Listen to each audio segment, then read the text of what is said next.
नवरात्रीच्या टायमिंगला जेव्हा मी घर आवरलं होतं तर आहे तशा गोष्टींना जिथले तिथं धुवून पुसून मस्त ठेवल्या होत्या। त्यावेळी सुद्धा मला 2 कमेंट्स आल्या होत्या की हांडे असे पालती ठेवू नको, घरामध्ये लक्ष्मी येत नाही। तेव्हा माझ्या लक्षातून गेलं होतं आणि एवढं काही मी मनावर घेतलं नाही, पण एवढ्यात ना तशाच कमेंट्स येतात म्हणून म्हटलं चला हा छोटासा बदल आपण करून घेऊ। म्हणून ना वेळात वेळ काढून हे हांडे सुद्धा व्यवस्थित ठेवून घेतले।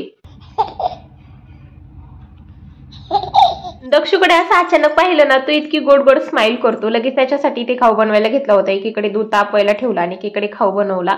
आता रात्रीचे वाजले होते 8:15, त्याच्यासाठी ते खाऊ बनवला आणि त्यानंतर ना शौर्यने आज भरपूर दिवसातून तारक मेहता लावला होता।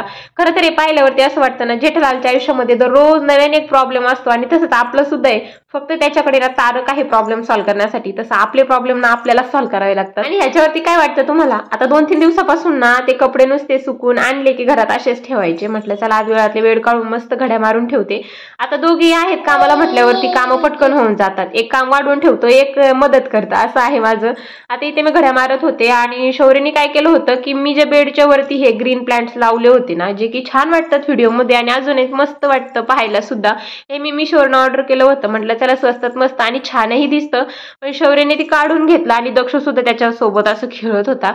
आता मी ते घड्या मारत होते आणि शौर्याला वाटलं चला आईला सुद्धा मदत करतो। अशा छोट्या मोठ्या गोष्टींमध्ये ना त्याला खूप जास्त मदत करायला आवडते। त्यातले त्यात माझा हातही दुखत होता आणि माझं काही दुखत असलं ना मग त्याचं असं असतं नाही मी आई तुझा हात दाबून देतो, पाय दाबून देतो, तू किती काम करते असं। आणि ना तो त्याच्या शर्टाच्या घड्या मारायला घेतल्या। आता घड्या मारत होता तोपर्यंत एक त्याचं महत्वाचं काम झालं, ते म्हणजे मम्मीकडे गेले होते ना तर तेव्हा मी पतंग त्याने उडवला होता, ती गोष्ट तुमच्यासोबत शेअर केली होती आणि त्या शर्ट मधून ना ती बॉबिन पडली। आता तो पतंग एवढा वरती गेला होता ना त्या दिवशी, तर ह्या बॉबिन वरती त्याने एवढा वरती पतंग उडवला होता आणि ती आज सापडली।